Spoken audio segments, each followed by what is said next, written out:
So I want to just walk you through the different stages of this.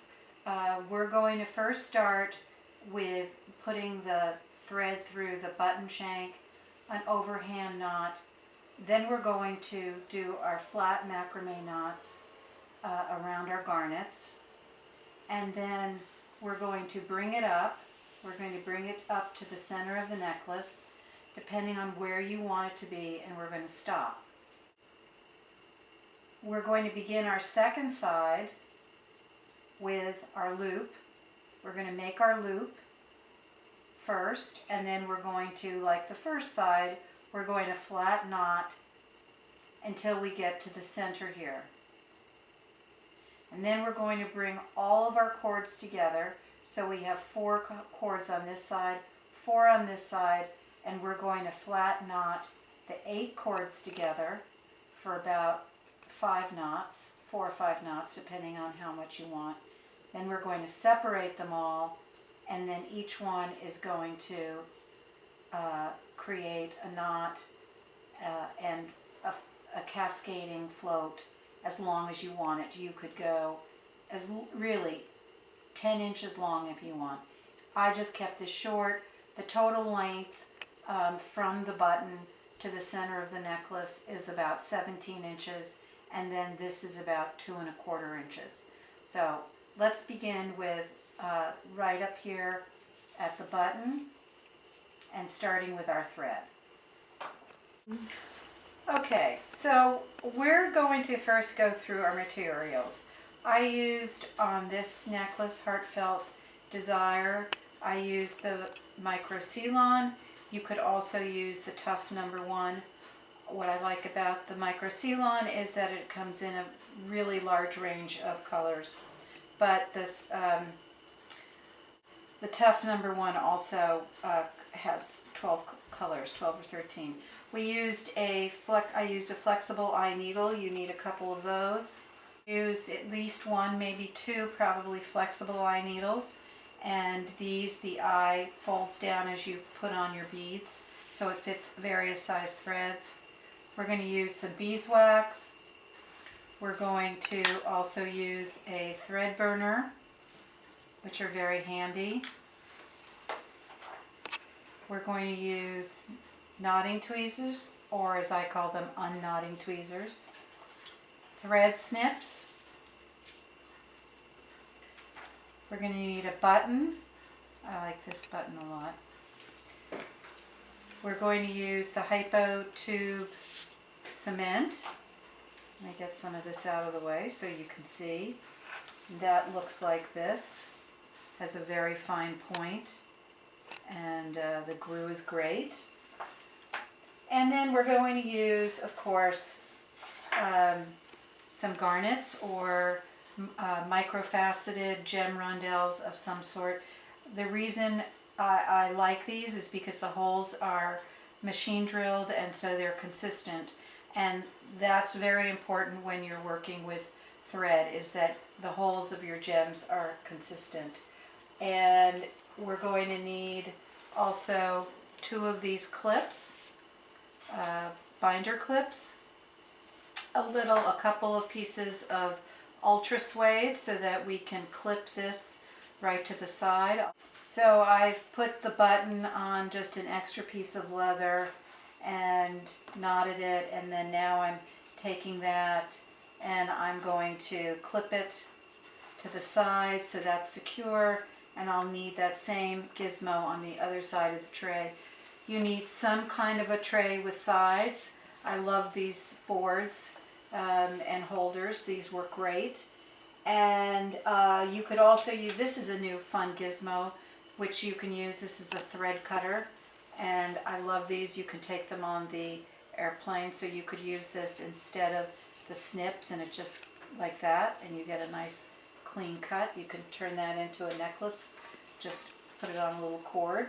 And I think, oh, and one more thing, for your extra thread, I would recommend for the macrameing, you can wrap your threads on one of these or 2 of these, and then just clip it closed, and then the thread is out of your way. So those are our materials, so let's get started. So I begin by clipping my button to the side of the board, and I do that actually by looping through a piece of leather, and then I use the ultra suede, so you could use a washcloth, anything, so that you don't damage your board or your thread. And then I clip it to the side, and then I thread about 6 yards. I know it seems like a lot, but with the micro macrame thread, the micro c-lon and the tough one, you use a lot. So I take the 6 yards and I'm threading through the shank of my button, and I'm not coming halfway down because I don't need to. I'm coming down about the needle side is about 20 inches, and then I have these really long tails. So I'm going to have a long end and a short end, and all I'm going to do is I'm going to do an overhand knot. So I make a loop, I go through this with all 4 threads, bring them all through. I'll get my hand out of the way so you can see. And then I'm holding on to this thread while I bring it up, and I'm bringing the knot right up against the shank. And then either with your tweezers or your fingers, you're going to pinch this and then pull this knot in. So I'm so used to using my fingers, I'm just going to pinch, and I'm just going to pull this in. Now you don't have to worry if you don't get perfectly close. You actually want a little thread so that this can wiggle freely. If you don't, you can stress your thread against the middle. And then take each thread individually and just gently pull on them so that they're evenly tightened.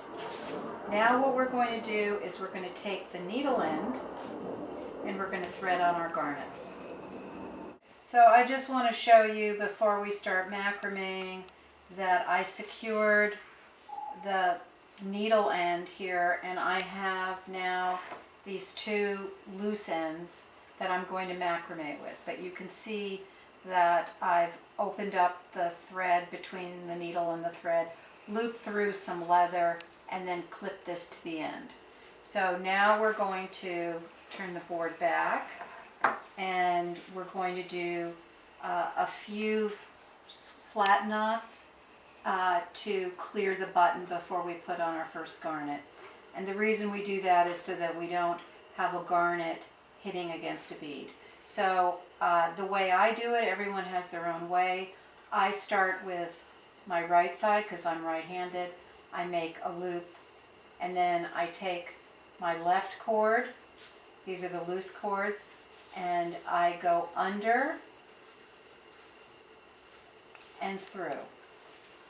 And on this particular design, I counted to 8.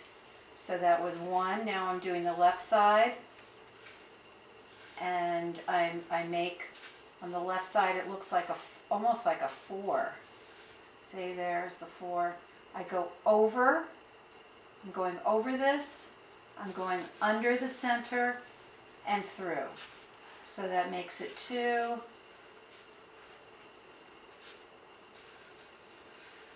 3,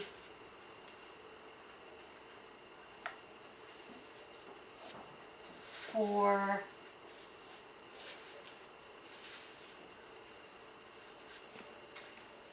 5,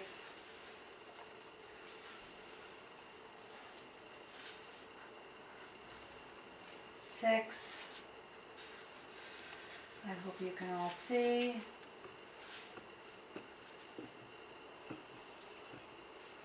7,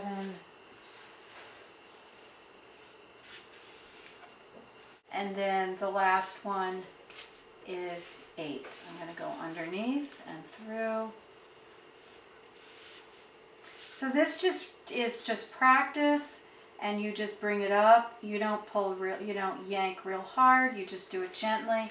And now I'm going to bring up my first garnet, and then I'm going to do my square knots around it. So I'm starting with my right side. My right goes over the center cords, and this is why we use a board with sides, so we can get underneath here. So that's my one. I go right over, then the left goes over the right, and then under the center. So that's one. And don't, okay, let me just say, make it gently tight, but not too tight. So here's an example where I made the knot, the first knot underneath the garnet, just a little too tight, and it pushed it off center because the threads came together. So you don't want it loose, but you don't want to jam it really tight. You'll get a rhythm to it. And if you use machine drilled beads, then they will be more consistent, as all of those were except that one. So now we're going to do the count to 8 again. We're doing the left side. So that's 2,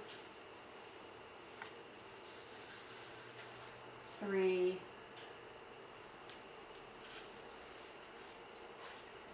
4, and so on. And then after you've done your 8 knots, or half knots, which to the count of 8, then you push another garnet up and then start again. And I actually enjoy the counting. Sorry for moving the board. 2, and continue this till you come to the point where you're in the center of your necklace. So now we're going to start the second side of our necklace. We've gone as long as we wanted with the first side, and ended with just a few knots to clear the garnet. And now we're going to do the button loop side and come down into the center of the necklace. And the way we do this is we start with a second piece of our micro c-lon and a flexible eye needle. And it's about, again, for this length necklace, about 6 yards. And we have a short end, which is going to be the side with the needle, and that's probably about 20 inches. And then what we're going to do is we're going to make a loop that's probably about 4 inches. And then we're going to take some tape, which I'm sorry I forgot to mention is one of our ingredients. And we're going to come down just about the 4 inches, and we're going to tape this over, and we're just going to roll it up. And we're going to take this tape off later, and then this thread here is going to be essential. So now what I'm going to do is I'm going to secure this to the side of the board, and then I'll get back to showing you how we actually start the macrame loop. Okay, see you in a minute. So we've now secured our taped end to the side of the board, and what we want to make is we want to make a button loop that's going to be large enough to slip through our button and our shank. And this is going to be the length of the button plus a few extra knots twice. So it's going to be 1 to get to one side of it, and then 2 and a little more. So it's going to be, if we measure this, that's why we have a tape measure handy at all times, we're probably looking at about 1.5 inches total, 1.25 inches.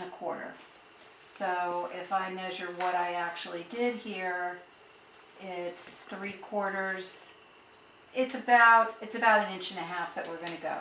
So starting with at the bottom of where the tape is, we're going to just do our square knots for about 1.5 inches. So that's all we're going to do. So I'm going to do this, boring as it may be, for 1.5 inches. So you can watch your TV series or listen to your favorite jazz or hear your kids tell you about their day at school, whatever you want to do, but it's just about 1.25 inches to 1.5 inches. And then when we're near the end, we're going to check if it's the right amount. So we'll see you back in a few shakes of a lamb's tail. Okay, so I have ended up actually macrameing for almost 1.5 inches. It really depends on the button you use. You can see by this one how domed it is on top, and that adds more length to it. So it's not just double the length, but you actually have to go back. You have to hold the loop, and then you have to actually try it and make sure it goes through. So I have tried it, and now what I'm going to do is I'm going to unsecure the end here and pull the tape off. You can just slide it right off. So I'm going to take these ends and I'm just going to cut them right in the middle. And now we have 4 loose threads. I'm going to then, I want to fold this over onto itself. I want to show you this. I'm going to fold it over onto itself like this. And you can see I have my long cords here, which will be secured to the end of the board, and I have these 4 short ends. And I'm going to stop for a minute, I'm going to re-secure the board, and then I'm going to show you how we knot this together. So I've secured a spare piece of leather cord or rat tail against the wall of the board, and I'm going to take the ends and I'm going to go through the loop so that my tails, my short tails, are on the underside and the longer ones are secured to this end of the board. I'm then going to separate them so that I have 2 in each hand,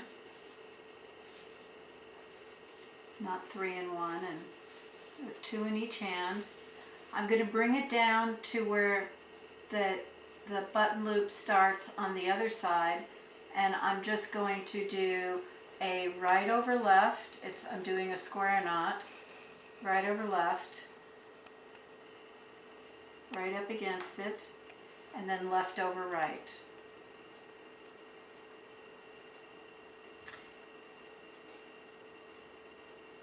And then I'm going to just put a plastic bag. I don't want to ruin my really pretty white velvet pad. Then I'm going to put just a little tiny bit of glue there, not much, and a little on the underside. I'm going to let that dry. I'm not going to touch that now. I'm going to leave these ends just like that. And then I'm going to take out, which have been secured to the end, I'm going to take out my long ends. I'm going to re-secure my needle, which I have some garnets on. I'm going to bring those up to show you. So I did not cut my threads yet. I'm still letting them dry. Then I came right in here and I did a few center knots, flat knots, and then I started like on the first time doing 8 knots, like 8 half knots, so that in between each one. And you continue to do that until you come down to your center. I do want to show you, I'll bring this section up so you can see it, that once the necklace starts getting heavy, I can support the threads on the other end by slipping something like a box or a camera roll, one of those rolls, or anything, your phone even, so that the thread has more room for you to knot underneath. So we're here now, we're coming into, we're bringing it together into a center, and then we're going to create our tassel. So what we want to do is we want to cut off our needles and separate all 8 threads, so that we're going to have 2 on the outside, 2 on the outside, and 4 in the middle.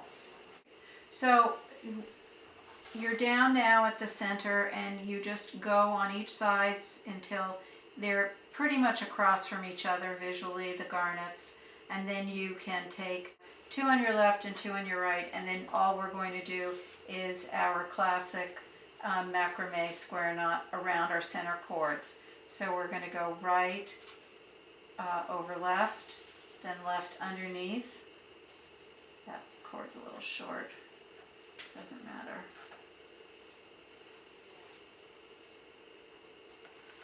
And then we do left over right. And I did this, I guess, about 3 times. You do it as much as you want. You can make your tassel as long as you want, and this section can be any length you want it to be. I kept mine fairly short so that it wouldn't be a really big design element in the necklace. So, oops.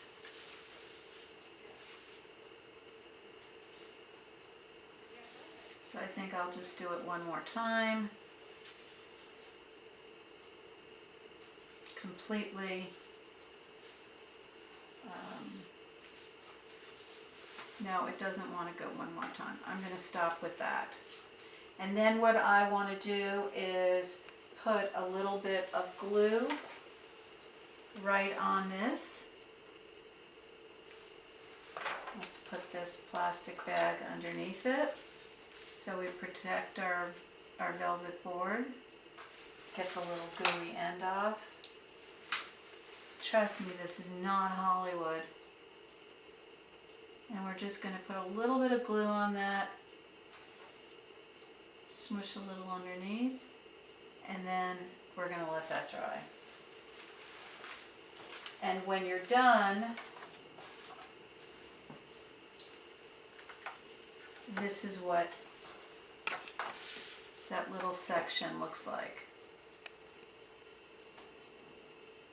So you can go just a couple like I did here, or you could go a little bit longer. It's up to you.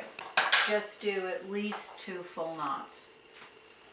So now we're ready to create the tassel, and we just have way too much thread. We don't need so much thread. So I would say cut it pretty much all evenly at about 12 inches, 10 inches. And then each one is going to have to be just conditioned, because we're not going to use a needle. And I mean, I guess you could use a needle if you wanted to, but at this point I don't. I just run it across the beeswax a few times, and then I take my thread snips and just sort of angle cut it.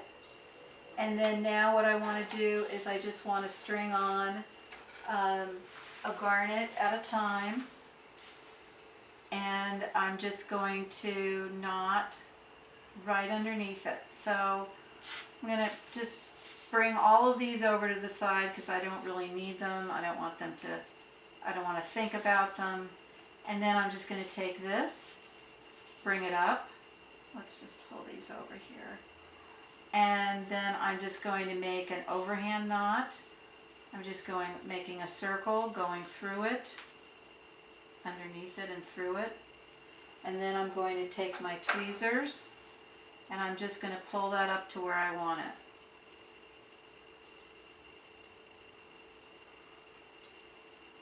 And then just tighten it down. And in my design, I just did them randomly, and I love making that little sharpened end with the beeswax. And then I put the overhand knot, then I take my knotting tweezers and I just slide it up to where I want it. Take the tweezers out. If you're like me, you may leave them in on occasion and go, why isn't it knotting? And then you just do it randomly. So I'm going to bring this one just a little further down. I don't want this one so close. Again, the overhand knot. There we go.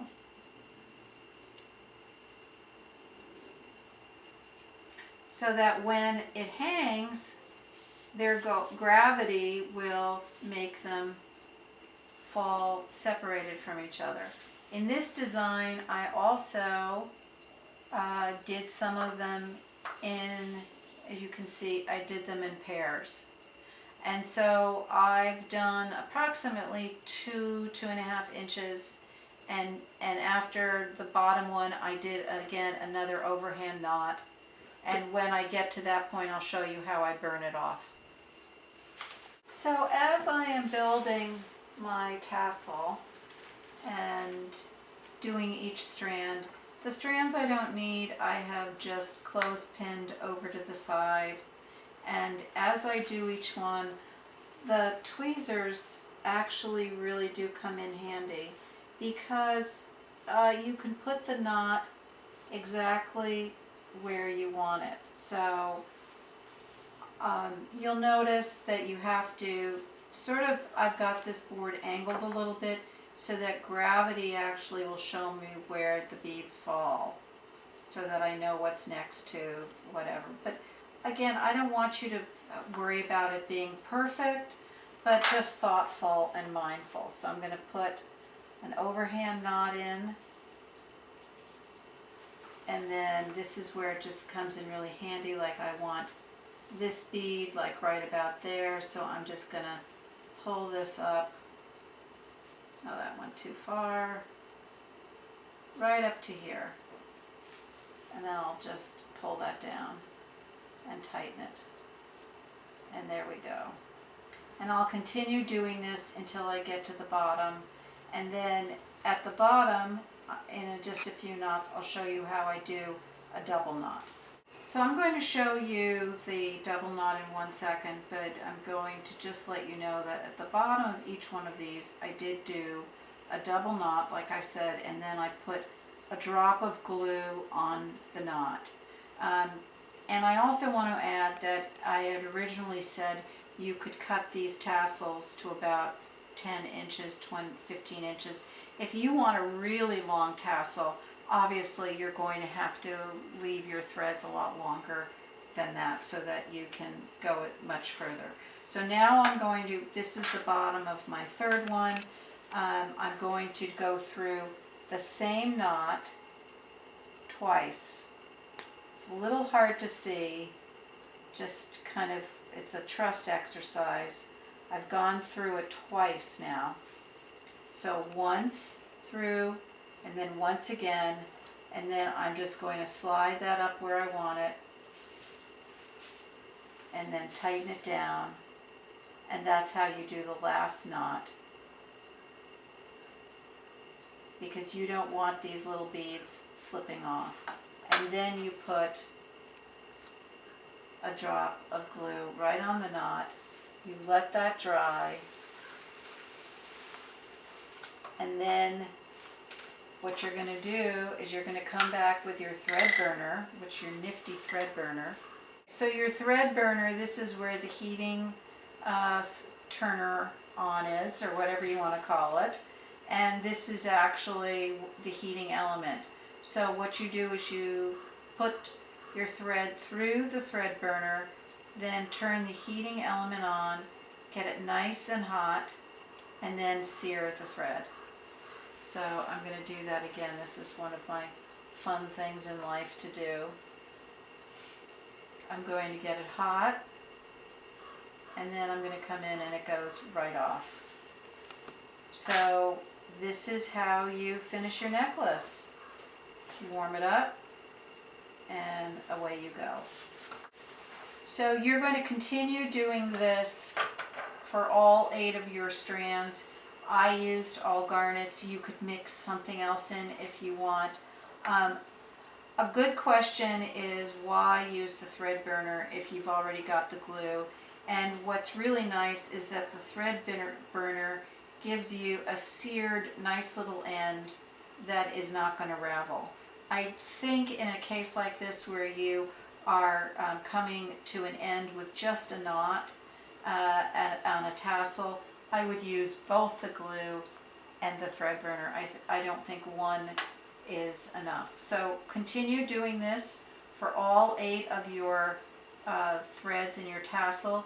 If for some reason you only want to have a tassel of 4 or 6 and you don't want the 2 extra, you can, because you've glued here, you could take your thread burner and you could burn off 1 or 2 or even 3 of your threads right up here, and I would just simply do them one at a time, and you cut as you pull. You want to pull on your thread as you burn it, and it's just the niftiest little tool.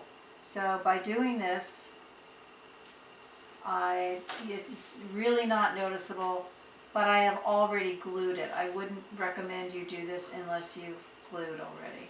So now, instead of having an 8 thread tassel, I will be making a 6 on this one. But my original sample, which I just want to show you one last time, is, I love it. And of course I love it. I made it. And I can't always say that about everything, but I do love this one. And it's just a really simple necklace and fun to wear. And another thing too, I just want to let you know, is that if after a lot of wear your macrame necklaces get stiff from sweat or fragrance, you can just gently wash your entire necklace, as long as they're not dyed beads. You can just gently wash it off in lukewarm water and hang it up to dry, and it'll go back to its original condition. I hope you enjoyed today's lesson. I really enjoyed making it, and happy beading!